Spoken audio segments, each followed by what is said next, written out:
Pinasurrender kami. Sabing ganun, bakit ka nag-surrender? Sabing ganun sa akin. Gumaganon-ganon siya. Tukhangan kasi nun, di ba? 2016, ng 2 beses ako nakulong eh. Una sa Caloocan, Quezon City Jail. Nakalaya ako after a month. Pagkatapos ng 1 linggo, hindi pa rin ako tumigil kasi pinasok talaga. Kinalkal, buong bahay namin kinalkal ng mga pulis. Walang nakuha talaga sa amin. Kasi kung meron talaga nakuha kahit maliit, wala na. Kaya mo uulit, sabi ganun sa akin. Pero pagkatapos nun, di pa rin. Tigi pa rin. Pahilis kami ganun eh. Pag akyat niya, nakapasok na ako sa bahay. Pero pagkatapos nun, hindi pa rin nadala ang bakla. Alam mo yung impyerno na tinatawag, ayun na yun sa kulungan. Magulo talaga yung kulungan. Pero ikaw pa rin ang gagawa ng destiny mo dun sa loob. Tapos, nung paglaya ko, hindi pa rin ako tumigil. Napakabuti talaga ng Panginoon. Si Kuya Bong Bautista, yan. Siya talaga nakapagpabago sa akin. Doon ko na sinabi sa sarili ko na, Lord, sabi ko, thank you. Dahil ito na po yun. Simula nun, wala na, hindi na talaga ako oras ko na din talaga para magbago. Ang paghahanap ng aming mga guest at pagbabahagi ng kanilang kwento ay nangangailangan ng maraming oras. Pero sa tulong nyo, makakadiscover kami ng mga iba't iba pang mga istorya ng ordinaryong Pilipino. Para sa mas magandang community experience, pwede kayo makipag-usap at magtanong ng kahit ano sa aming mga naging guests at manatiling anonymous sa Discord. I-click nyo lamang ang join button para maging isang exclusive member. Maraming salamat!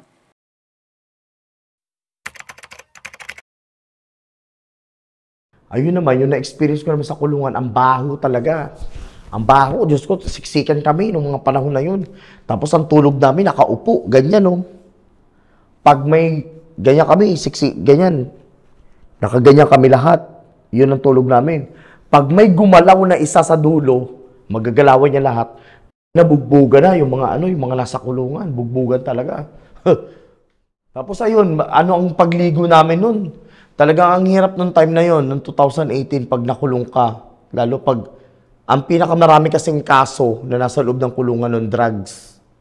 Kasi war on drugs nun noong 2018. Pero tapos na yung patayan. Dumating yung tukhangan kasi nun, di ba? 2016 ang tukhangan eh. Pero sa awa naman ng Diyos, actually, isa rin ako sa nag-surrender eh. Nag-surrender din ako noong 2016. Ngayon, meron akong classmate na police. Meron akong classmate nung high school na naging police na siya dun sa lugar namin. So, nung nag-surrender ako, kasi pinasurrender kami noon ni Madam, yung amo ko dati. Pinasurrender kami dahil yun na lang daw yung maitutulog niya sa amin. Dahil baka daw mamatay kami. Yung pala, yung pagsusurrender pala, yung magiging mitya ng buhay namin pag nag-surrender kami.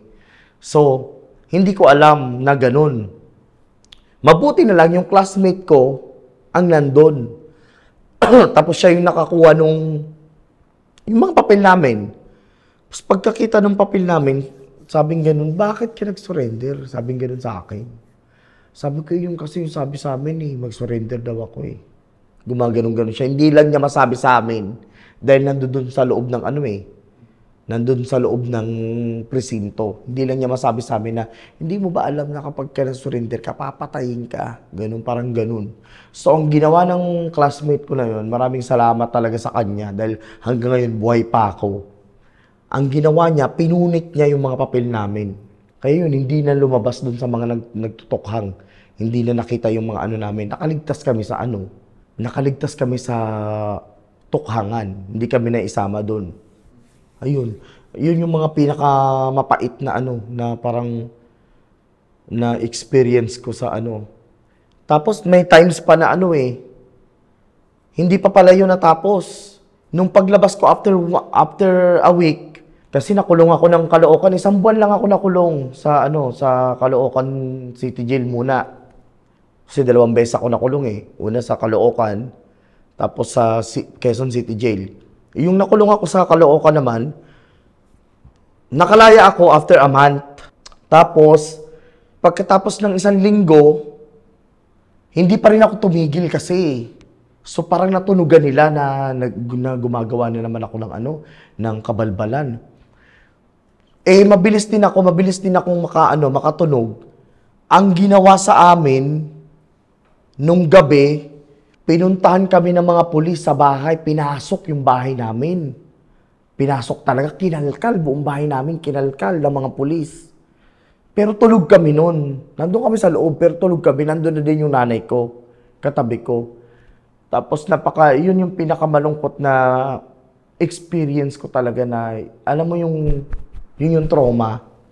Doon ako nagkaroon talaga ng trauma na sabi ko, nako, parang chance ko na to na parang, basta kasi binusalan yung bibig ko, na pinapaamin kami kung nasaan. Kasi yung yung hipag ko, yung nagsumbong, naging jowa niya, parang akala niya, ginujowa siya ng pulis.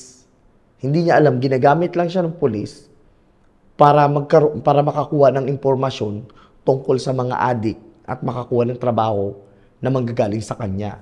So, ang ginawa niya, ako yung naging niya. Sinasabi niya lahat kung ano yung ginagawa ko. Adik din yun. Pinapatira ko din. Sinabi niya na ang dami ko daw shabu, ganun. Galing sa ganito, ganyan. Ngayon, pinasok kami nung gabi. Mabuti na lang nung panahon na yun, wala na, hindi na ako nabigyan nung kinukuhanan ko dahil wala. So, ang ginawa ko, pahinga. Wala, as in, walang nakuha sa amin. Pero kinuha kami. Tapos, muntik ka nang madamay pa yung kapatid kong lalaki. Kasi sabi ko, Toy, samahan mo ko, Toy. Yung sinamahan ako nung kapatid ko na lalaki. Sinakay kami ngayon sa van. 2 sasakyan yun. Sinakay kami naman. Habang nasa van, alam mong ginagawa sa akin, binusalan yung bibig ko ng ng mineral water. Yung ng mineral water, ginaganyan yung bibig ko. Tapos, tinali yung kamay ko. Basta ganun. Basta nagkaroon ako ng trauma. Tapos, akala ko nga papatayin na kami nung time na yun. So, pagkababa namin, nag-iisip ako, bakit kaya ganun? Ano kaya, hayop talaga tong babae na to yung hipag ko na nagpaano sa akin, nagpahamak. Pero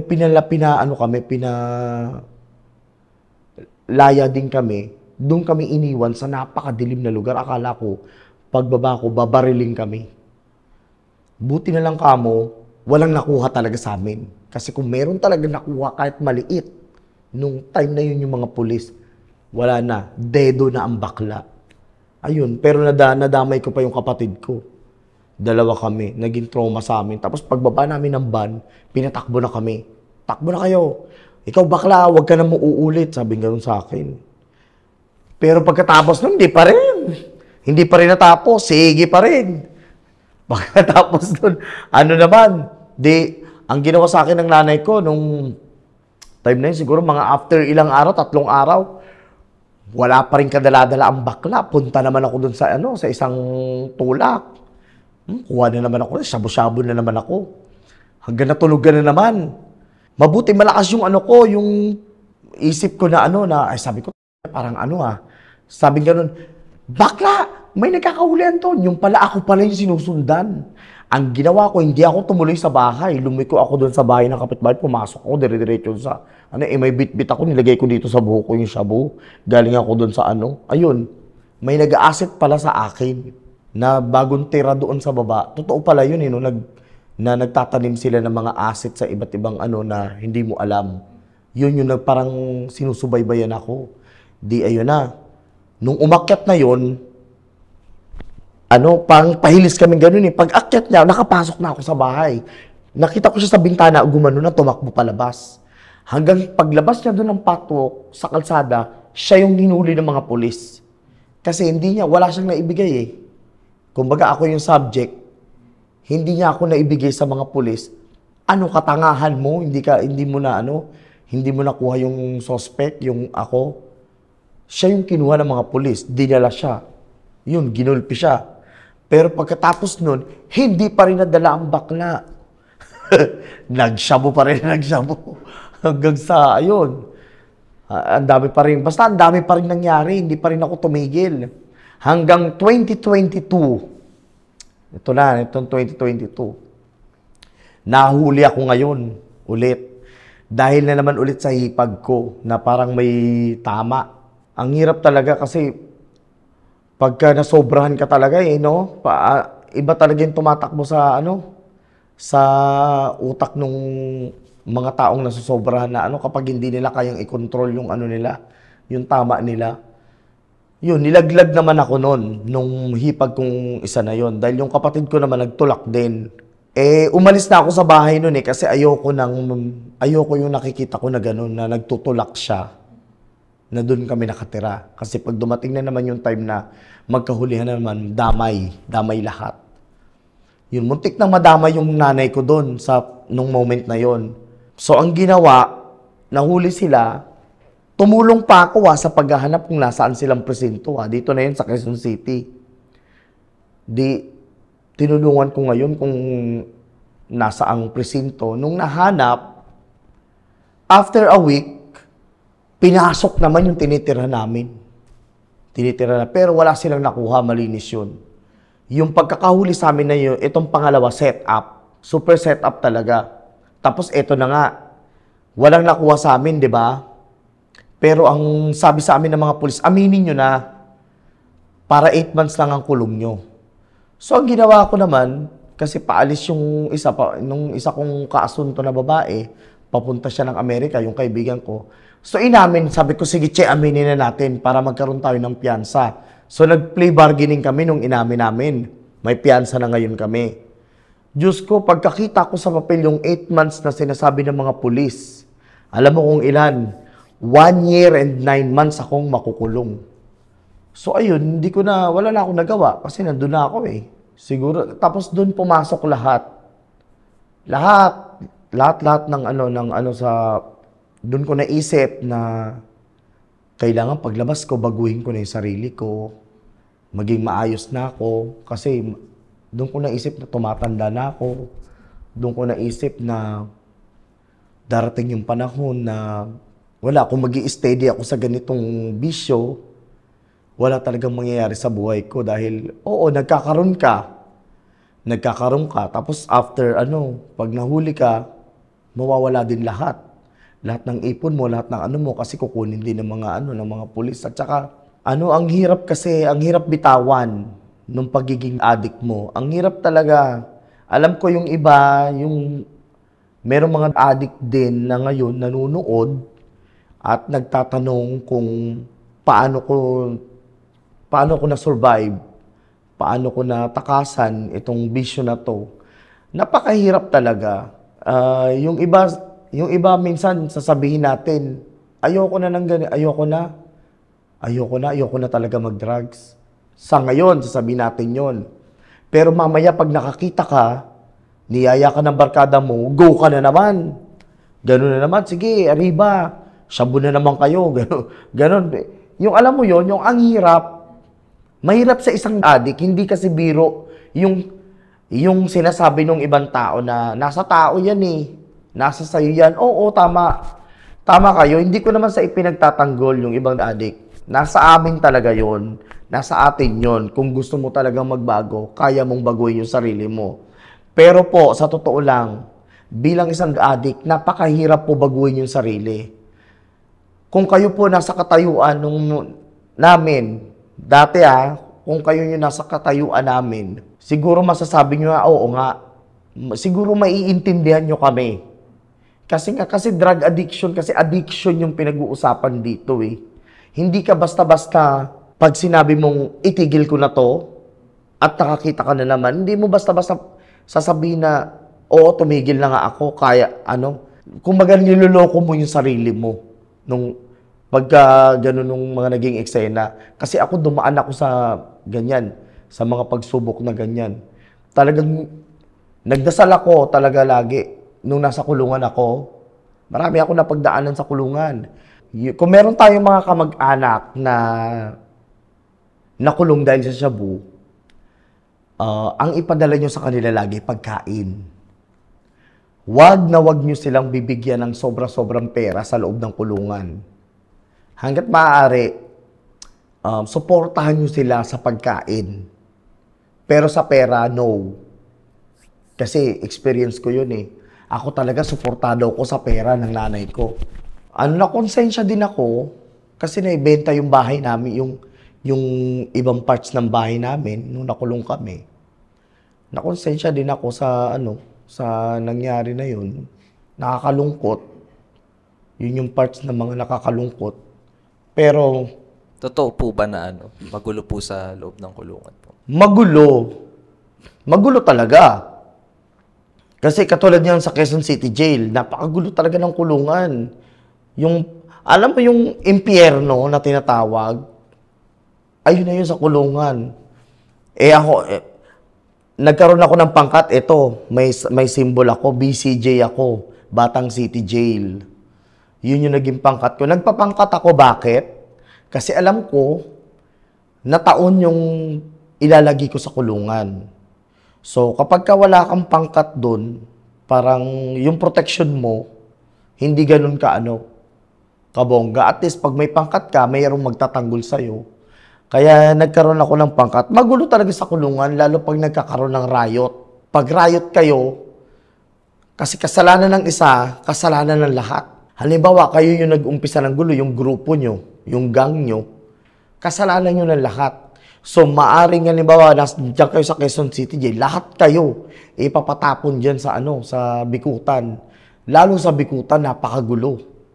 Ayun, sa loob ng kulungan, nagpapatayan, tapos ang pagkain nyo, limitado. Limitado yung pagkain.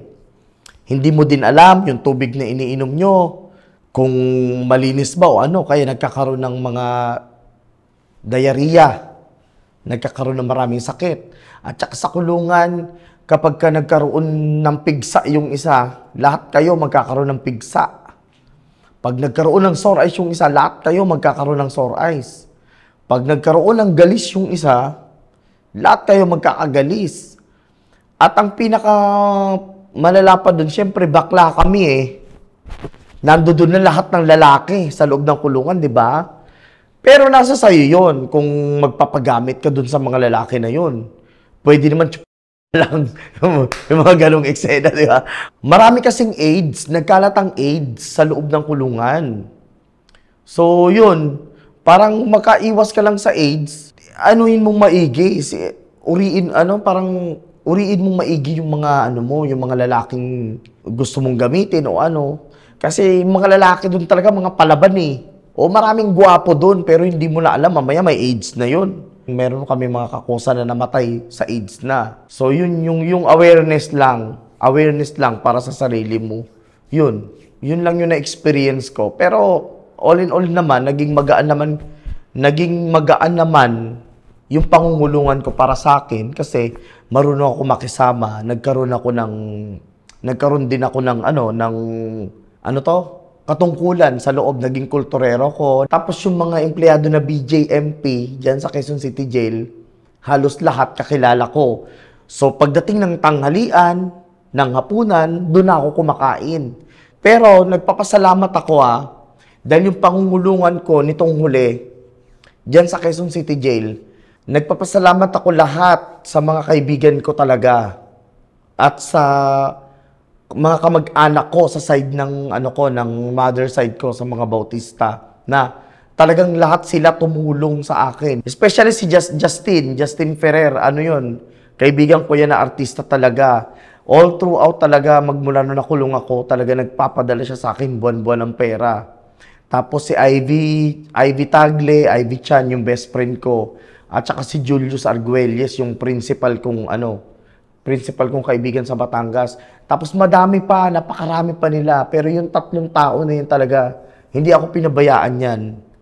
Talagang lahat ng support, GCash, ang dami kong GCash na natatanggap sa mga kaibigan ko. Kasi nung nasa labas ako, kahit man ako adik, hindi naman ako hindi ako yung garapal na Tsaka kumikilos ako para kahit papaano makatulong ako sa pamilya ko. Minsan nga yung pagbebenta ko ng shabu, yun yung nagiging namin para mabuhay kami. Nakakabili ng bigas, ng pang-ulam, ganun. Ayun, hindi ako nahirapan sa pangungulungan ko. Para sa akin pero dun kasi sa ibang mga walang dalaw, na hindi na dinadalaw ng pamilya, tapos yung mga matatanda na wala na talagang kakayanan, halos ang hirap na ng buhay para sa kanila doon sa loob. Naawa ako sa kanila. Meron pa doon mga na parang, alam mo yun, 80 years old na, yung nandoon pa sa loob ng kulungan. Napakahirap. Kasi hindi naman tayo hindi naman bato yung puso natin para hindi natin yung awa natin sa kanila, di ba? Yung mga matatanda dapat na ganun sana, ipinapalaya na sana nila. Lalo pa yung mga kaso lang is drugs, mga ganun. Sana palayain na lang nila. Yun lang yung ko. Mahirap talaga, lalo doon sa mga ganun. Pero para sa akin yung tinatanong mo kung magulo o magulo. Magulo talaga yung kulungan. Pero ikaw pa rin ang gagawa ng ng destiny mo dun sa loob. Kung gusto mo talaga ng gulo, talagang magulo. Pero kung sasang-ayon ka lang dun sa mga sa mga patakaran, hindi ka kukontra sa magiging maayos naman yung pangungulungan mo. Walang gulo. Ayun, nabenta kasi yung bahay namin, syempre, dun pumasok dun ko naisip na na wala nang mangyayari. At saka 40 na ako, 40 plus na ako. So, tumatanda na rin ako. Tapos, nung paglaya ko, hindi pa rin ako tumigil. Nagshabu-shabu pa din ako. Kunyari, nagbago, pero alam ng tao, nagbago na yan, di rin nagsasabu, pero wag ka. Pagka, shabu-shabu pa rin. Tapos, dumating yung time na sabi ko talaga ayoko na sa sarili ko. May nangyari po ba ng moment po yung parang doon na po pinaka nag-click na parang ayoko? Kasi ako yung taong kahit nakakagawa ako ng kasalanan, kahit sa loob ako ng kulungan meron kaming Bible study, uma-attend ako ng mga ganun doon sa loob ng kulungan. So, nag-share ako. Minsan umiiyak pa nga ako sa sharing ko sa Bible sharing. Tapos, dumating yung time na parang natutulog ako isang gabi, tapos parang may napanaginipan ako na na parang tama na tumigil ka na. Yung parang ganun, may boses akong naririnig. Pero bago yun, paladasal ako talaga tuwing gabi bago ko matulog na nagdadasal talaga ako na sabi ko, Lord, sabi ko, alam ko po na mali itong ginagawa ko, sabi kong ganun. Gusto ko na pong magbagong buhay, pero po, nahihirapan ako. Gusto ko na pong tumigil sa pagdodroga. Gusto ko na pong tumigil sa pagsashabu. Pero ang hirap pong bitawan, sabi kong ganun. Sana po bigyan niyo po ako ng chance na magbagong buhay, na bigyan niyo po ako alam mo yon yung ilayo niyo po ako sa lugar na to, na dalhin niyo po ako sa malayong lugar at doon po sa lugar na yun na sana magkaroon ako ng trabaho doon na habang nagbabagong buhay ako, kumikita ako. Ayun na nga, yung pinsan ko biglang naghanap ngayon ng caretaker sa Tagaytay nung time na yon. Ayun na, sabi ko, ito na yung sign. Sabi ko, ito na po yung sign, Lord. Sabi ko, sana po matuloy ito. Dahil talaga po, Lord, iiwan ko po lahat. Iiwan ko na lahat ng bisyo ko. Iwanan ko na yan. Ayun, ibinigay naman talaga ng Panginoon Diyos talaga. Napakabuti talaga ng Panginoon. Talaga, kasi yung prayer talaga, ang lakas talaga ng malakas talaga yung dasal. Yung power talaga ng prayer na kapag ka nagdadasal ka ng mataimtim, alam mo yun, tapos yung puso mo talagang, yung nasa kanya talaga, nakatutok ka talaga yung pagdadasal mo, mataimtim na talagang, tapos yung eagerness mo na gusto mong matupad yun, ibibigay talaga sa'yo. Ayun, ibinigay sa akin, nakapagtrabaho ako sa Tagaytay. Nagpapasalamat ako dun sa pinsan ko, si Kuya Bong Bautista, yan. Yun talaga, siya talaga nakapagpabago sa akin. Nagtrabaho ako ng Tagaytay. Magmula nung nagtrabaho ako, doon ko na sinabi sa sarili ko na, Lord, sabi ko, thank you. Sabi kong ganun, dahil ito na po yun. Sana po, wag na po akong bumalik sa dati kong bisyo. Kahit po umuwi po ako doon, tulungan mo po ako na malagpasan ko, na matapos ko na po yung bisyo ko na ito. Sabi kong, at pag bumalik pa po ako, Lord, sabi ko, patayin nyo na po ako, kunin nyo na po ako. Yun. Simula nun, wala na, hindi na talaga ako 5 months ako nagtrabaho doon. Yung amo ko lang kasi na abogado, medyo parang ano may attitude din kasi. So parang nalaman niya siguro na nag-addict ako, parang ayun, nawalan siya ng ano sa akin na baka siguro iniisip, siyempre abogado baka iniisip niya na sa una lang ganun ako, tapos bandang huli baka gumawa ako ng masama. Hindi na nga ako nagde-day off dun sa Tagaytay. Linggo-linggo nagsisimba ako dun. Every Sunday.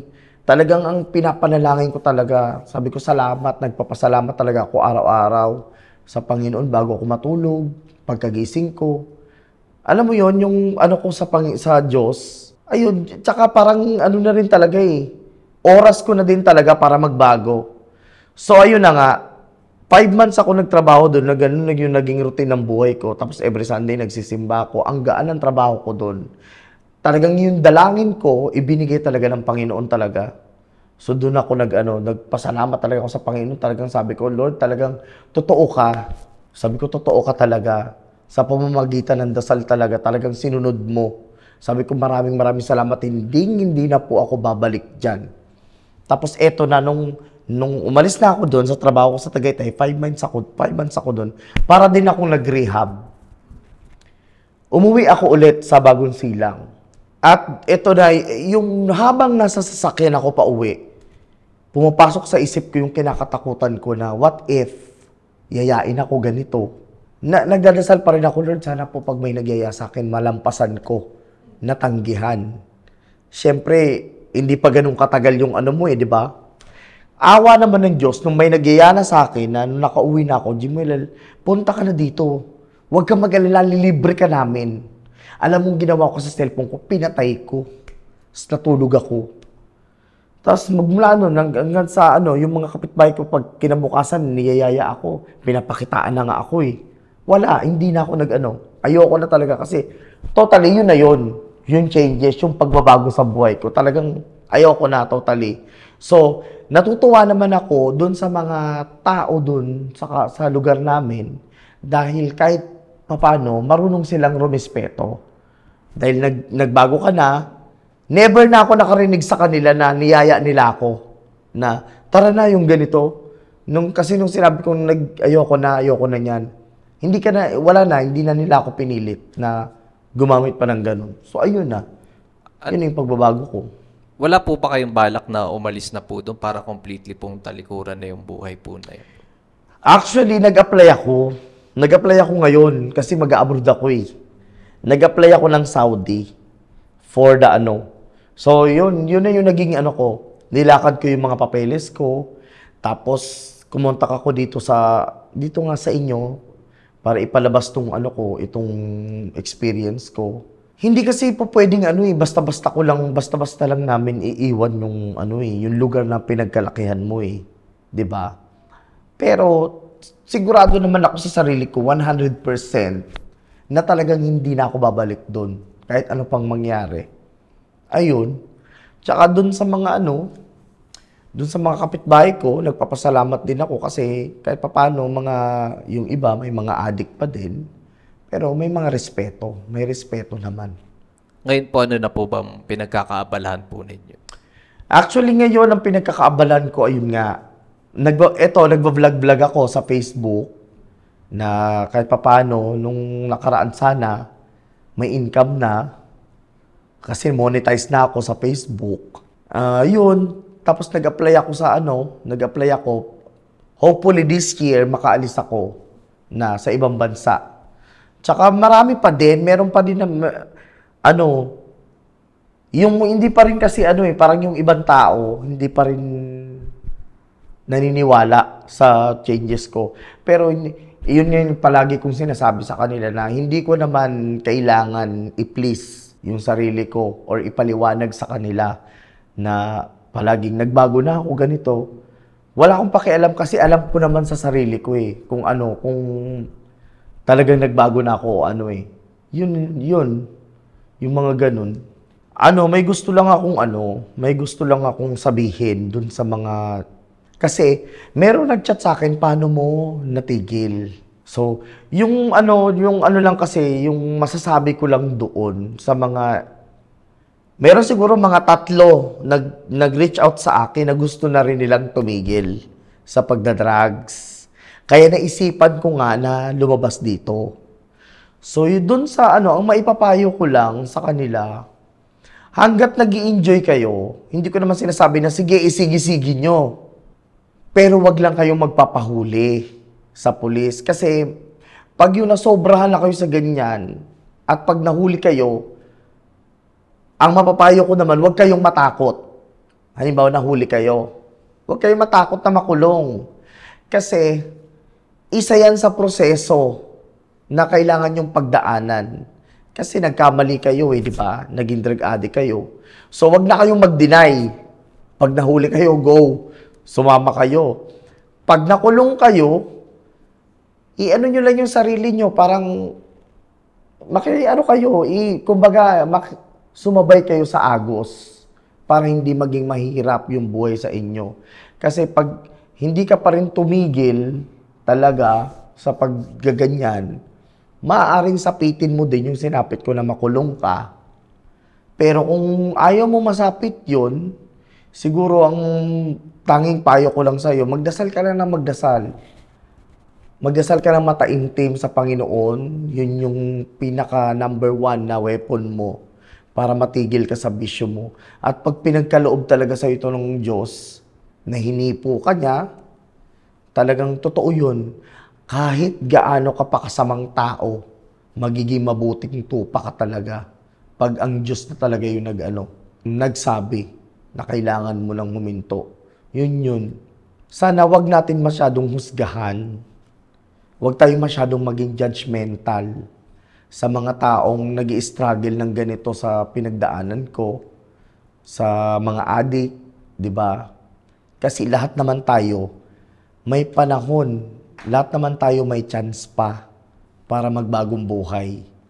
Doon sa mga judgmental, kayo naman, tao rin naman kayo nagkakamali din naman kayo sa buhay nyo, di ba? Sana, yung mga katulad namin na dumaan sa ganito, huwag nyo masyadong i-judge. Alam ko naman na yung tiwala dun sa mga katulad namin na mga addict is, wala na talaga, sira na. Pero sana, bigyan nyo naman sila ng chance. Ibigay nyo pa rin yung benefits of the doubt na tinatawag para kahit papano, ma-realize din nung ibang mga katulad namin na meron pang nagtitiwala sa kanila. Meron pang mga oportunidad na pwede nilang pasukin. Kasi yun lang naman yun yung opportunity. Tapos yung pinagdaanan kasi nila katulad ko, kasi yung pinagdaanan ko hindi rin naman biro Biruin mo, yung family mo, simula nung maliit pa kayo, ganun. Hindi yung i-judge nyo lang yung tao dahil sa nakikita nyo. Sana, tignan nyo rin kung ano yung background niya, kung bakit siya naging ganito, kung bakit siya naging ganyan. Huwag tayo sana mag-focus sa iisang dahilan nyo lang.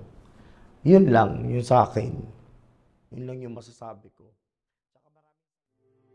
Kung gusto nyo manood ng mga dokumentaryo galing sa mga interviews namin, huwag nyong kakalimutang i-check ang isa pa naming YouTube channel, Off the Record Beyond Borders. I-click nyo lang ang link sa description. Maraming salamat!